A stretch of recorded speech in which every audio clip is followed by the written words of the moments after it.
नमस्कार दोस्तों, English with DK में आपका एक बार फिर से स्वागत है। आज के इस वीडियो में हम अध्ययन करेंगे ओड ऑन सॉलिट्यूड, जिसको कि अलेक्जेंडर पोप के द्वारा जो है वो लिखा गया है।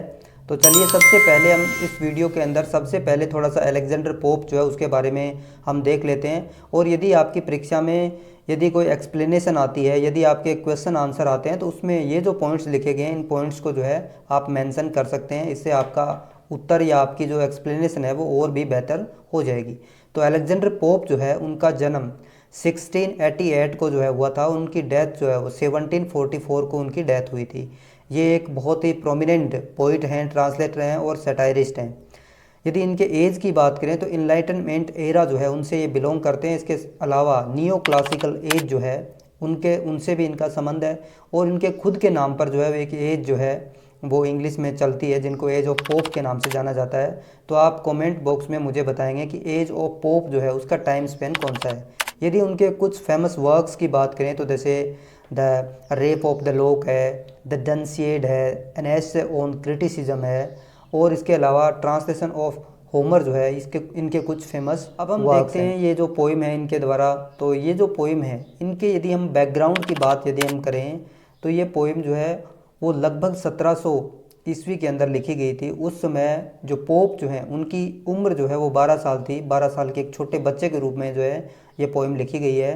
तो उनके पिता जो है वो कैथोलिक धर्म से बिलोंग करते थे, और कैथोलिक्स जो हैं उनके साथ में उस ज़माने में इंग्लैंड के अंदर जो है वो डिस्क्रिमिनेशन होता था। इस वजह से छोटे बच्चे के रूप में उनको स्कूल और कॉलेज में जो है वो पढ़ने का मौका नहीं मिला, और उनको जो है वो गांव छोड़ करके, शहर छोड़ करके जो उनको जंगल में रहना पड़ा। और उस समय ये पोइम जो है वो उनके द्वारा लिखी गई है। वो एकांत में रहते हैं, सॉलिट्यूड में रहते हैं, और उस समय उस सॉलिट्यूड को जो है वो इंजॉय करते हुए, उन सॉलिट्यूड के जो है वो गुण बताते हुए किस प्रकार से एक मैन जो है वो संतुष्ट रह सकता है, उसको इस पोइम के अंदर उनके द्वारा डिस्कस किया गया है। तो देखते हैं पोइम को। Happy the man whose wish and care, कि वो आदमी बहुत ज़्यादा खुश है जिसकी इच्छाएं बहुत कम है, क्योंकि इच्छाओं का मकड़जाल ही हमें जो है वो दुखी बनाता है। और इसके अलावा ज़्यादा व्यक्ति के पास में खुश होने के लिए पैसे नहीं, बल्कि कुछ उनके पास में अच्छे विचार्स होने जो हैं वो बहुत ज़रूरी होते हैं। A few paternal acre bounds, कि एक व्यक्ति जिनके पास में पैटर्नल यानी जो माता पिता से जो संपत्ति प्राप्त होती है, पैटर्नल एकर बाउंड्स, जिसके पास में कुछ एकड़ भूमि जो है वो अपने माता पिता से प्राप्त हुई हो। Content to breathe his native air, और उस भूमि के ऊपर वो संतोष के साथ जो है वो अपनी नेटिव एयर को ब्रीद के रूप में सांस ले सके, ऐसा जो है यदि उसके पास में है तो वो बहुत ही संतुष्ट है। इन हिज ओन ग्राउंड, क्योंकि वो उसका खुद का ग्राउंड है, वहाँ पर यदि वो संतोष के साथ में यदि अपनी नेटिव एयर के रूप में सांस ले रहा है तो ये इससे बड़ी खुशी जो है उसके लिए कोई और हो नहीं सकती। Whose herd with milk, herds जो होते हैं गाय भैंस का जो झुंड होता है। और एक व्यक्ति को खुश होने के लिए क्या चाहिए, उनको खाने पीने के लिए थोड़ी चीज़ें चाहिए। तो हुज हर्ड्स, उनके जो झुंड जो हैं, जैसे गाय भैंस हैं, उनसे उनको यदि मिल्क मिल रहा है, अच्छा खाने के लिए पौष्टिक आहार मिल रहा है, तो और उसको क्या चाहिए। हुज फील्ड्स विद ब्रेड, इसके साथ साथ उसके जो फील्ड्स हैं, मैदान जो हैं, खेत जो हैं, उनसे उनको अनाज प्राप्त हो रहा है खाने के लिए।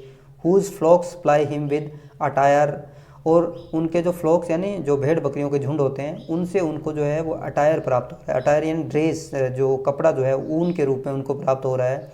Whose trees in summer yield him shade, और उनके जो पेड़ जो हैं वो गर्मी के मौसम के अंदर उनको जो है छाँव प्रदान कर रहे हैं। इन विंटर फायर, और सर्दी के अंदर जो है वो जलाने के लिए लकड़ियाँ, आग जो है वो प्रोड्यूस कर रहे हैं।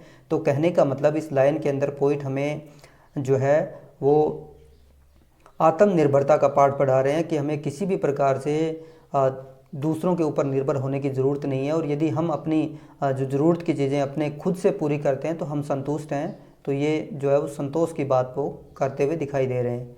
इसके अलावा यदि हम अगले स्टेंजाज को देखें, blessed who can unconcernedly find hours days and years slide soft away, कि वो व्यक्ति बहुत ही ब्लेस्ड है, जिसको आशीर्वाद प्राप्त है, जिसको किसी भी प्रकार की कोई भी चिंता नहीं है, जिनके घंटे, दिन और साल जो हैं वो बहुत ही अच्छे तरीके से, बहुत ही बिना किसी चिंता के यदि गुजर रहे हैं। इन हेल्थ ऑफ बॉडी, जिसका शरीर बहुत ही ज़्यादा स्वस्थ है, स्वस्थ, किसी भी प्रकार की रोग नहीं है, किसी भी प्रकार की जो शारीरिक समस्या नहीं है। पीस ऑफ माइंड, जिसका मन बहुत ही शांति से भरा हुआ है। क्वाइट बाय डे, और जिनके दिन बहुत ही आराम से गुजर रहे हैं, शांति से गुजर रहे हैं, तो वो व्यक्ति बहुत ही संतुष्ट है। उसके पास चाहे पैसे हो ना हो, चाहे उनके पास में ज़्यादा सुख सुविधाएं हो ना हो, लेकिन ये यदि चीज़ें उसके पास में है तो वो व्यक्ति बहुत ही शांत है, बहुत ही खुश व्यक्ति है वो। साउंड स्लीप बाय नाइट, और एक शांत व्यक्ति के लिए क्या चाहिए कि उनको रात्रि को बहुत ही अच्छी नींद आए। साउंड स्लीप जो है वो गहरी नींद उसको आती हो। स्टडी एंड ईज, स्टडी जो है यहाँ पर हार्ड वर्क के लिए है। ऐसा नहीं है कि उसको नींद ही लेता हो, वो हार्ड वर्क भी करता हो, स्टडी करता हो, एंड ईज और आराम भी करता हो। टुगेदर मिक्स्ड, और दोनों चीज़ों के बीच में तालमेल बैठा करके रखता हो। ये नहीं है कि वो पैसों के लालच में या अधिक प्राप्त करने की उम्मीद में जो है वो दिन रात स्टडी करता रहता हो, काम करता रहता हो, आराम करता ही नहीं हो, या फिर वो आराम ही करता रहता हो, दोनों के अंदर बैलेंस बना करके रहता हो। ऐसा व्यक्ति बहुत ही आनंदमय होता है। स्वीट रिक्रिएशन, और वो कुछ स्वीट रिक्रिएशंस करता है, कुछ मनोरंजन करता है। एंड इनोसेंस, और उसके अंदर मासूमियत होती है, वो किसी भी प्रकार का छल कपट, द्वेष, निंदा, ईर्ष्या, इन सब से बचा हुआ रहता है, क्योंकि वो एकांत में रहता है। Which most does please with meditation, और ये जो इनोसेंस है उसको प्राप्त करने के लिए लोग जो है मेडिटेशन करते हैं, ध्यान करते हैं। लगातार ध्यान से जो है वो अपने आप को इनोसेंट बनाने का प्रयास करते हैं। जबकि यहाँ पर पोइट बता रहे हैं कि वो जो सॉलिट्यूड में रहते हैं, एकांत में रहते हैं, उनके लिए तो ये इनोसेंस अपने आप ही जो है वो आ जाती है।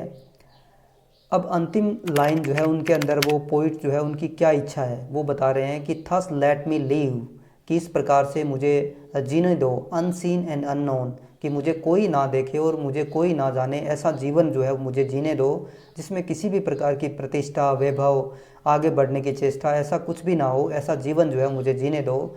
Thus unlimited let me die, और मुझे इस प्रकार से मरने दो कि मेरी मौत के बाद में जो है वो कोई भी लेमेंट ना करे, कोई भी विलाप ना करे, बिना विलाप के मुझे मरने दो।